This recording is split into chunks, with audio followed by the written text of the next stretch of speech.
Hello,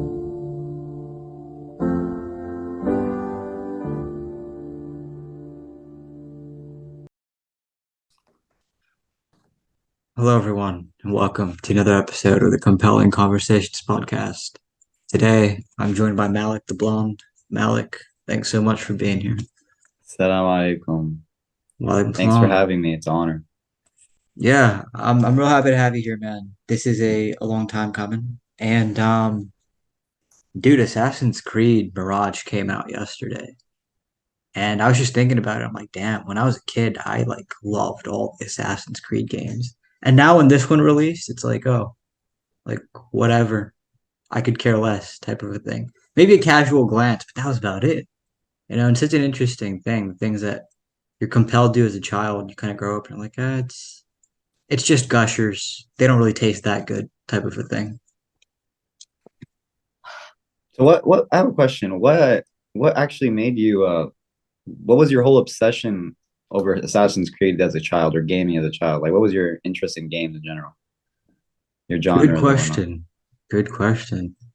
I played all kinds of video games, but Assassin's Creed, I think it was like a spiritual successor to Prince of Persia. And I loved Prince of Persia games. And so like I just kind of naturally fell into the Assassin's Creed thing. But similar to you, I just have like a love for history and culture, and so those games really they decorate that stuff. They do a really beautiful job, and they let you explore all of that. So I think that was the primary thing that attracted me to them.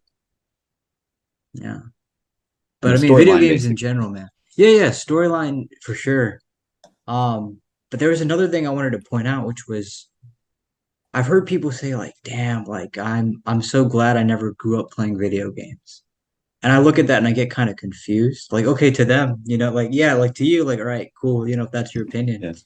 But for me, Hmm. I say, like, wow, like, I'm so grateful that I got to play video games because there's so many things video games taught me that I could not have learned otherwise in the same way, you know? So it's a fascinating thing. What were the things video games taught you? Because Yeah, no, I good. honestly usually when I think of gamer people as at least as a growing up and still to this day, I don't really think it teaches people much more. And this is my bias, of course, but I really don't think it teaches people much more than finger dexterity, which I guess would be good for a surgeon. But Yeah, that's an interesting point you're mentioning. We'll take it back to Assassin's Creed, for example. There's okay, so much history there. I mean, I could sit in history class and a teacher could tell me these things very broadly. But in Assassin's Creed, even though there's like a fixed storyline, it's still taking you through those historical events. Like one of those examples, as much as I love ancient Greece, I didn't know what the Peloponnesian War was, not in like depth. But that game was like really in it. It's like, wow, I learned a lot about that war and those characters involved and what time period it was in, what were the main events that happened before and after. So it's things like that. But I guess it also depends on the types of games you play, you know? yeah, no, you actually bring up a good point about how media and the popular culture is what really entices people to learn about their history. And I think even my history, my interest in history was also follows kind of a similar route in a way, at least the way I like even to this day sometimes maybe not right now but like I will I just love watching certain like dramas and it's usually the historical ones and when you watch these shows you know that there's a lot of fiction in it.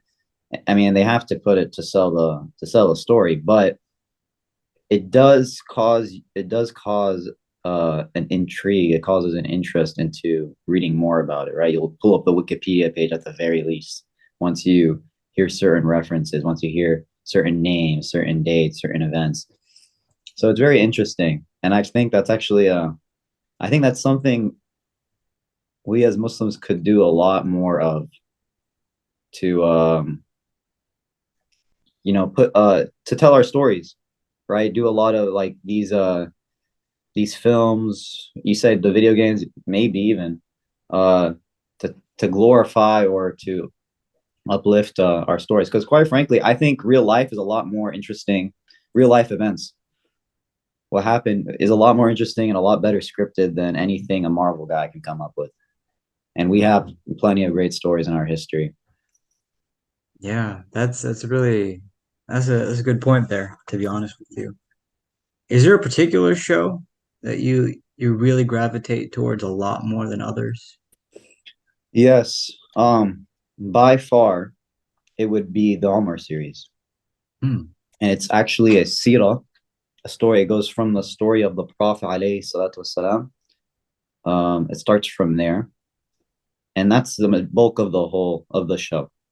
And then maybe two-thirds in, or a little bit over half in, um, by then the Prophet has completed his risala and he has passed, alayhi salatu wasalam. And then you see more of the insights of the, especially the Khulafa Rashidun. So you see more of the insight of Abu Bakr and Umar radiallahu anh. And you get to see, it's interesting because you get to see like for like those people who like action, you get to see a lot of that. You get to see the battles of that Khalid ibn Walid led, radiallahu anh. You get to see the battles in that he took, the campaigns he fought against the Persians and the Byzantines, and it's very interesting. It has everything you want in it, and it's, you actually feel like you don't feel like you're wasting your time. You don't feel like your time is going to vanity because it is a good deed. It is something beneficial. It is something less to learn your sirah, to learn the story of the Prophet, the story of Islam, and and and maybe some people might think, oh, you're just saying this because it's the story. No, it's actually objectively a very good film, and like from a neutral standpoint, it's a very good film. It's well put together, and there's a lot to learn from it. You can it gives you a and I also think it makes it easier for a lot of people who perhaps don't have the time or the attention or whatever excuse they give themselves to that's often what it is, uh to not read about the Sira, right? So by I far that would be number one, and I absolutely recommend everyone watch it. If you're not going to go read the Sealed Nectar and a bunch of other books uh and sit down, then at least just watch this. It's very entertaining, you'll enjoy yourself, and it'll, most importantly, it'll leave you still curious. You'll still want to learn more. So uh yeah, yeah, that's a beautiful that would point, be it. man. That is a beautiful point. And I really like how you said that because you were talking about, some people they don't really sit down to read a book or to really dissect history like that. And yeah, like that's just like a another way to look at it. We were talking about I was telling you like, man, sometimes I feel like I'm pulling my punches about what I want to say like on the podcast. This feels like one of those moments, but I feel like I'll say it. Okay. There's this film, it's called The Prince of Egypt. Now, it's been criticized from a Muslim perspective because, of course, there's like you have the image of Moses, right? Like they have a character of Moses, which, okay, I can understand that. But one thing that I do think was really interesting about that film is I never really had a reverence for the prophet Moses like that. I knew the Sunday school story and whatnot, but when I saw that film, I was like, whoa, like this was an actual story that we believe in as Muslims too. So I saw the events in that film, given that it was like a cartoon. But it was then where I was like, I became curious, kind of like what you said, like, oh, what more is there to this? And then it kind of led me to like an Islamic perspective of it. But that's just something that it reminded me of what you just said there. Yeah, I mean, I think I'll go back to what, because you just brought up an interesting point. You said like Muslims didn't like it, you watched it and you enjoyed it. It still brought you it put you in this case it put you in the right direction. But actually, this is actually why I think Muslims have a obligation to win in the media, when in the dunya in general. But is because in this case, it this case with your personality, and also perhaps it's not exactly I don't know what the nature of the film was, but I'll take it as you described it. In this case, it guided you perhaps in the right direction. It gave you a greater interest into our Prophet Musa alayhi salam. But you see what it does, and that's what art does. It disarms you, right? This is what Sheikh Hamad always brings up. He's like, that's what art does. It can disarm someone, right? So, and this is actually something. This is a call to action for Muslims, but also like this is what perhaps more ill-intended forms of media can cause, right? They disarm you. We can go back to things as vulgar as songs. This is not as vulgar as songs. You're giving an example, but it'll have you repeating lyrics, words, maybe even literally sounds. Sometimes I'm not sure if they count as lyrics or words, uh, that are just vulgar or that just shouldn't be said, or even worse than vulgar. I don't know what words will describe that, but it can, and you know, language can frame your way your frame of can frame your thinking rather, and it is dangerous that when you're using language and you're saying things that you just don't believe in and you're repeating it. There's no way no one can convince me that you can throw yourself in an environment where you're hearing falsehoods repeatedly and it won't affect you. No, it's not. It will affect you. It'll affect your heart. There's no way it can't affect you. Or if you're hanging around the wrong crowd, like anything that's of a bad influence, there's no way that if you marinate in there, there's no way anyone can tell me that nothing will happen to you. Yeah, that's But yeah, I think that's actually what you brought up was good because we really do need perhaps we do need the Muslims to tell the story of Moses, Musa alayhi salam, and others. So yeah, I think we really do as well because I feel like yeah, I feel like there's a lot of opportunity there. That's yeah, I think there's a lot of opportunity there. But I really like what you just said there, what you shared from Sheikh Amar, the whole thing about how art can disarm you. It is so true. It is so true. And it especially confuses me when people are like so enthralled by songs that have such vulgar language. Like the sort of songs that I came to admire were ones where the lyrics were more like storytelling. It wasn't even the music that attracted me. It was like, whoa, what did that person just say? What did they write? You know, it was like that sort of like I remember Steven Tyler. I never cared for Steven Tyler ever. Always heard his name, always saw his face, never cared ever. But and I'd heard Dream On before. But then one day the lyrics for Dream On were sitting in front of me and I was reading them and I was like, "Oh my God, like who wrote this?" And I look at the top and it says written by Steven Tyler. And all of a sudden my perspective on Steven Tyler changed. I was like, I don't care like whatever else.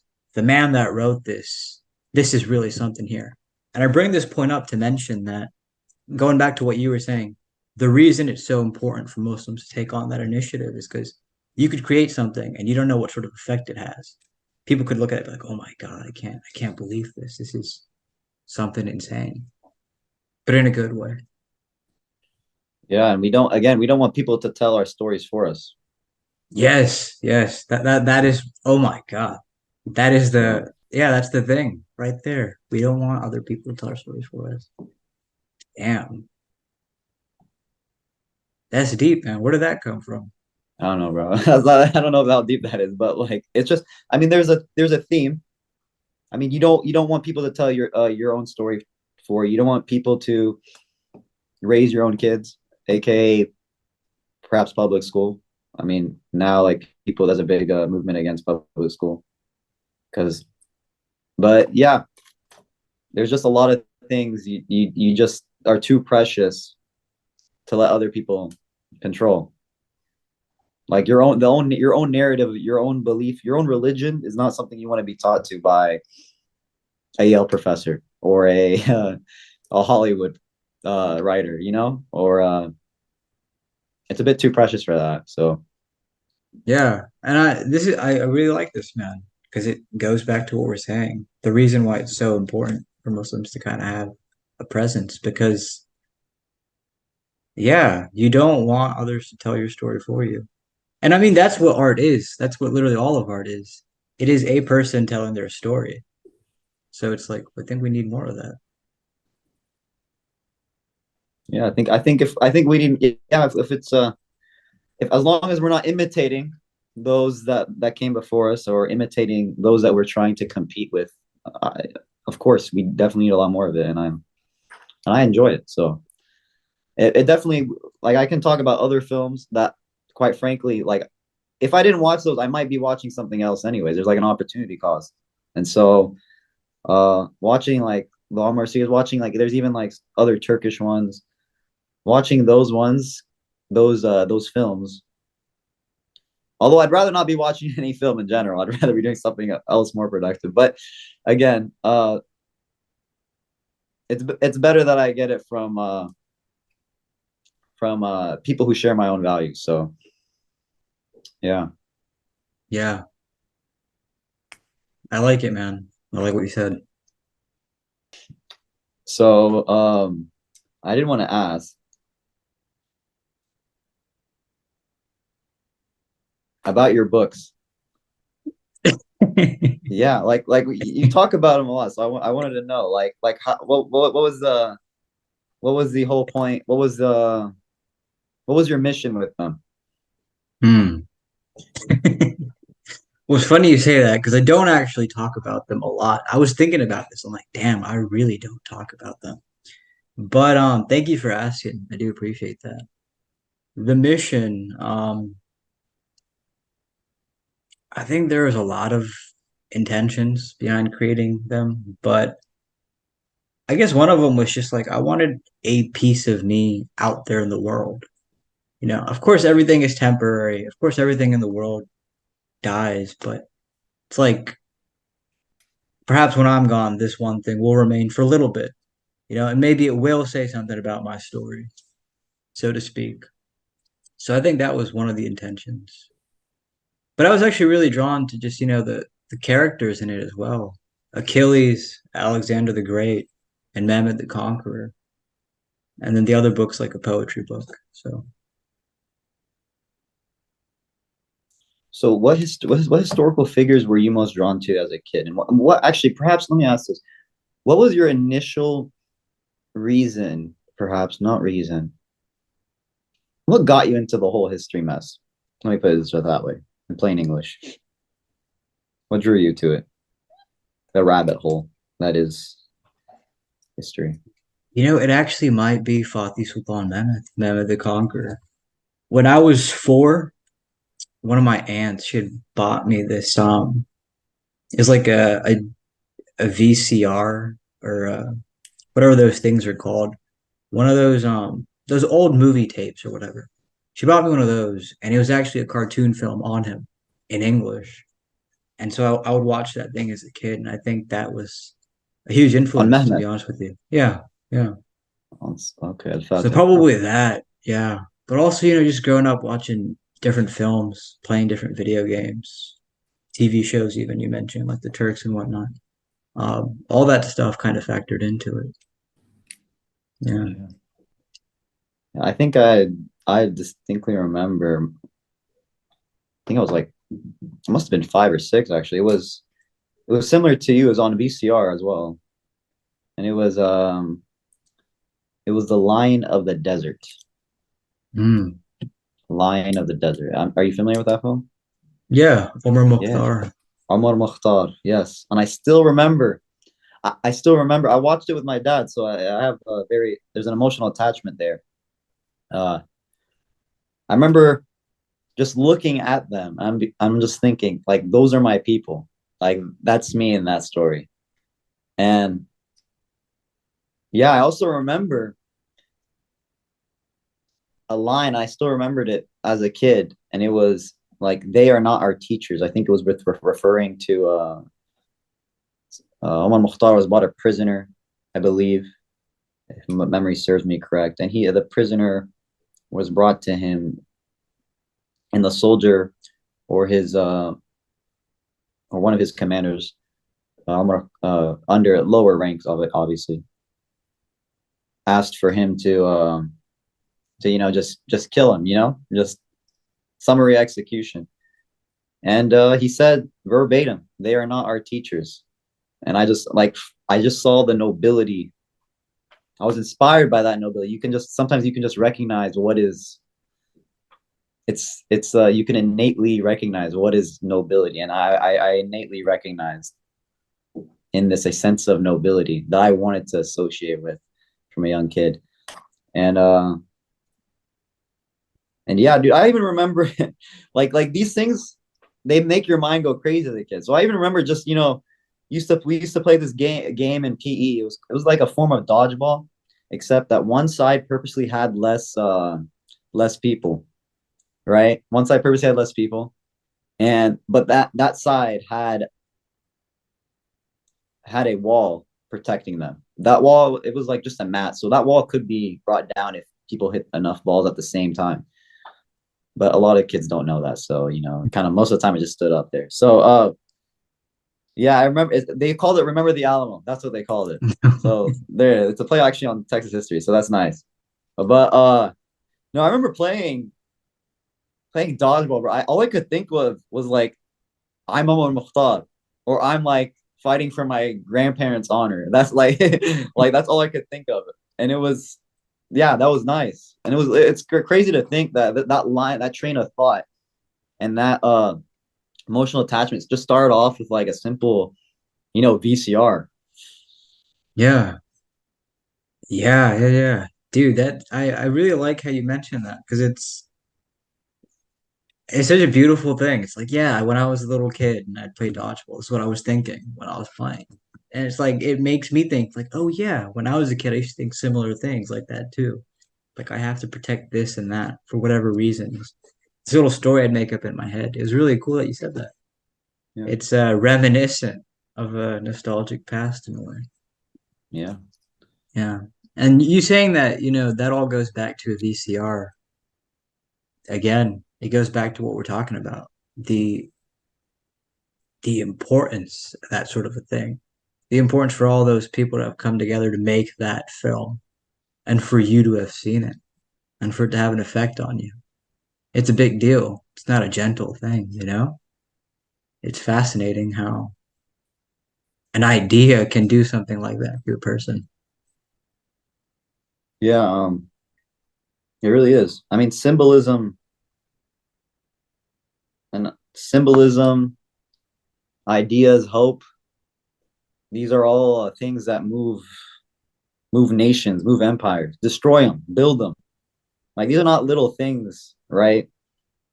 These are not small things that are insignificant. These have real world effects. I like how you said that right there because my parents had a party for me for publishing my books and they invited all these people over. And on that day, the morning right before people came, I was listening to Jordan Peterson and he said, it turns out that a book is more durable than any rock, any stone, any castle, kingdom, or empire. And that really hit me, man. So going back to the book, like ideas, they're a lot more durable than all these other things that we create. Goes hard. Yeah, not just the books, the people who wrote them. They live longer than empires and kings. So when we're talking about, we're going back to history. A lot of times these kings, these conquerors, these people who for a short time and for a short time period might even rule the entire world. They might inspire fear in every corner of this globe. Their young kids in a faraway land might be tucked to bed at night, or maybe not tucked to bed, but warned about in like what should I call it, in stories. They might be warned, watch out, or blah blah blah guy's gonna come and get you. When they Yeah. misbehave. Baba Yaga. They literally might have nightmares over a story their mom tells them about this. Right? There's these people conquer. These people own the world. Own the world. I make that clarification because only Allah does. But in the grand scheme of things, how often do these people just end up being like a footnote in a history book? That's it, just a little footnote, right? Yeah. Whereas there are timeless things. There are the works of scholars, the works of learned people, those who publish with great ideas. They're oftentimes their work is almost timeless. It outlives any king. It outlives any emperor. Meanwhile, these Yeah. emperors are still looking for the fountain of youth. Like these guys. It's funny you mentioned that. That's actually an arc in one of my books, The Oh, Fountain of Youth. But yeah, that's a really good point. They're looking for the Fountain of Youth. and then they just die anyways, Yeah. not Yeah. knowing, perhaps not knowing that that they were living for the wrong life. So very Yeah. interesting though. No, it is a really good point. Another thing I wanted to go back to talking to you about was pulling punches, man. I told you this. I was like, dude, sometimes I'm on the podcast and it's like there's almost a stiffness where it's like I want to say a thing, but I'm afraid it'll come off as too egotistical. Whereas you're telling me, no, it's really not. It's just you sharing your perspective. And I've been thinking about it. I got to stop pulling my punches. I just got to say the things I want to say. Do you mind sharing what you had told me? Oh yeah, no, I was just saying. I believe, if I want to paraphrase myself, uh, that it's perhaps contrary to me. I'm probably on the opposite end of the spectrum, like where I'm way too opinionated. I share my opinion like it's something even important. I'm joking. Like if it's like it's the most important thing in the world sometimes. But people appreciate an opinion. People want to interact with people that they perceive at least have an opinion, have thoughts on the world. So sometimes though people hold back, right? Sometimes people hold back because they want to bro, I don't even know if I can paraphrase this. You had But something. The thing that you said that really hit me was, look, if you're not going to share what you really think because you want to feel humble, that's not really there we humility. go. And it hit There we me go. so hard. It's like, dude, he's so right. Like, why do I want to feel humble? Like, I just got to say what I got to say and think good of it, type of a thing. Not like in an arrogant way, but just like, this is what I'm really thinking. This is really what I Right. really have to say. We're talking about the books. It's like, damn, I feel like the reason I don't ever talk about my books is, man, I don't want people to think of me as egotistical, but it's like, there's no, it's just talk about your books. If they mean something to you, which they do. That's just one example of many, but it was a really good point, and I appreciate you sharing that with me. Yeah, sometimes I think maybe perhaps what I wanted to say was that sometimes it can be egotistical in and of itself to show off, try to show off humility or and these things are governed by their intentions. So these actions are governed by their intentions. So and every action is by its intention. So uh as the hadith of Rasulullah alayhi salatu wasalam said. But um yeah, sometimes sometimes even people they give perhaps people even given charity to come off as charitable. That's not really charity, right?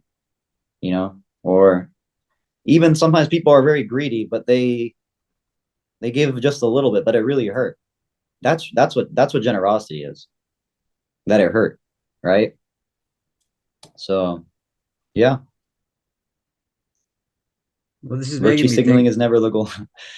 Although I don't Virtue believe it. signaling. What is Yeah, that? not virtue is like virtue signaling is the act of well, I mean it's kind of in the name, signaling virtue. Um, it's artificial. It's not something that is real. It's something that is something it's something we should all be against. Really, I mean, it's hypocrisy, and it's very in in reality, that's what it is. It's signaling virtue that just doesn't exist. Yeah. What you were making me think of as you were saying this was the other day, someone rang our doorbell. Yesterday, somebody rang our doorbell. And I didn't want to open the door, but my mom's like, go check it out. And so I opened the door And it turns out it was like a neighbor of mine who I'd never talked to ever. He's like, "Hey, bro, I need to jump from my car. Can you like help me?" And I'm like, "Yeah, sure." And then I closed the door and I was kind of resentful. Like, Mom, like, why'd you make me open this door? And I gotta go help this guy out with his car. Like, but anyways, I went out, I helped the guy with his car, right? And he was just so nice. Like, buddy, thank you so much, man. Like, I was going from door to door, like nobody was opening up, but you like helped me. Like, thank you so much. That's what neighbors are for. And it was really nice of him to say that, you know. And I went back home and I told my mom, and um, you know, she told me like, "Are you feeling good?" And I said, "Yeah, I guess I am." And she's like, "Well, you know, that's the angels patting you on the back. That's that goodness." And I'm like, "Oh, like that's cool. That's a cool thing." And I'm not sharing this story to toot my horn, but I'm sharing this story because that credit doesn't go to me. It goes to my mom. My mom was the one that made me go help that guy. And that guy was looking for someone to help him. He rang all these doorbells, nobody opened, and then it just happened to be me. And so again, it's like we just don't know the effect of our actions and what they can do. You know, it's like that guy would never know it's my mom that got me to help him. He would never know that backstory, but that's the case of it. And I just think that's interesting. And my mom also shared that when you do a bad thing and you feel bad for it, it's like the opposite. Like there's a reason you're feeling that way. It's not the angels patting you on the back. So what you were sharing here made me think of that. That's beautiful. That's beautiful. It's like it's it's our fit to the heart at work, right? It Yeah. rewards. Yeah, that's what it is. Our natural inclination, God-given inclination. That's hard at work. It's quite wild that when he said nobody none of your neighbors opened the door. He was knocking door to door, door to door. So this is like everyone is in on it. I I know there's don't know. people at I don't home. know how many houses he hit, but he was like, "Yo, like people weren't opening for me." No, but I believe that there could be a Yeah, lot of houses that just people were there, they just didn't answer. yeah. And what else this is making me think of is there was a Sheikh Amar class one time, and he goes, "Is Malik here?" And you weren't there. He's like, "You know, the one thing I love about Malik is anytime you ask him, 'How are you doing?' He always says, 'Never better.'" And there were dudes there that I don't think met you, but like ever since I've been running into them since after that event, I'm like, "How's it going, bro?" Never better. And it's like through you. You know what I mean? And whoever else inspired you and stuff like that. So it's just There that we go. thing. There we go. You don't know. You don't know the effects. Yeah, I ask Allah to make me better than what they think of me and cover my shortcomings and sins. But yeah, that's something ironically I picked up from a teacher that I really much disliked. But you know, there's that treated me very unfairly and whatnot. But there you go. There's always sometimes there's you can still get good from a bad place sometimes. But Yeah, yeah, sometimes bad can do some good. Yeah, that Chris Cornell song. Yeah, and actually so you said that prayer of Abu Bakr right there, right? Like I pray that whatever you just said, it reminded me of the Abu Bakr. Allah makes me Radiallahu. better than what they think of me. Yes, Yes, yes. radiallahu. Yeah.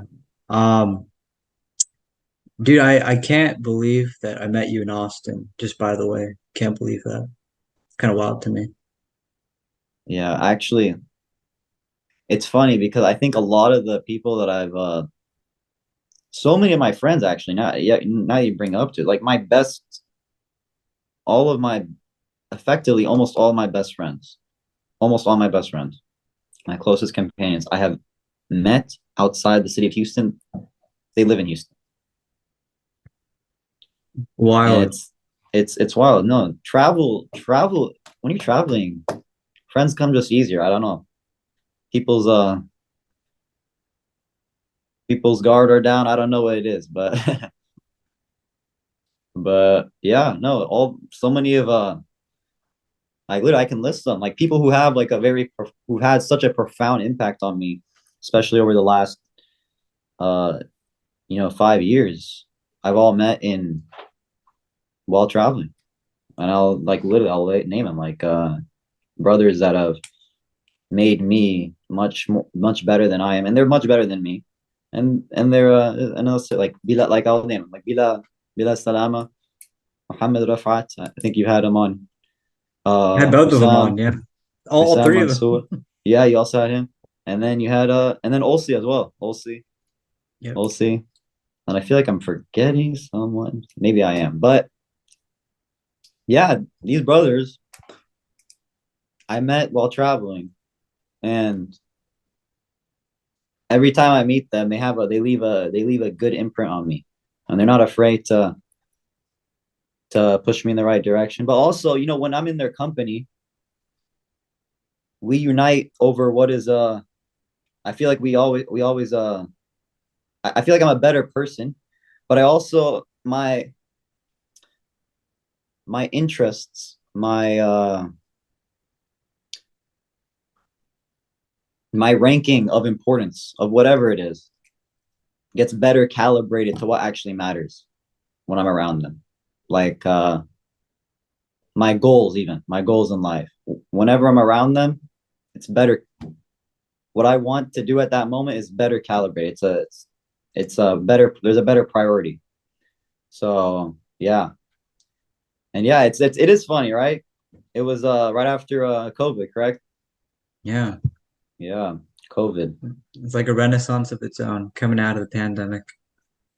It's like coming out of a cave, like Felt it. Yeah. after a winter hibernation. I don't know. It was. It's interesting because I went into that cave with the totally different world outside of me, like in terms of the people I knew and interacted with. I went into total isolation. When I came out, everyone from my past was virtually gone. It was just all the new people before me to befriend. It's very interesting. Unfortunately, we are running low on time. Malik, it's been awesome having you. Our conversations are always great. I hope this one did it justice, but I'm wondering, you have any closing thoughts? Anything you felt like you wanted to say, didn't get a chance to, or something on your mind that you wanted to express? No, Got less than a minute.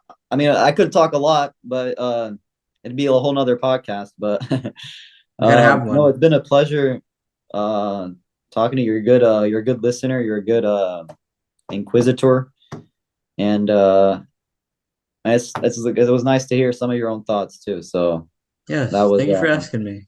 I really appreciate you that asking me. was a pleasure. Yeah. Well, always good seeing you, my friend.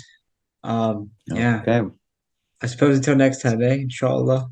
You All take right. care. والعصر إن الإنسان لفي خسر الذين آمنوا وعملوا الصالحات وتواصوا بالحق وتواصوا بالصبر. السلام عليكم. Problem song. إيمان الله. I love it.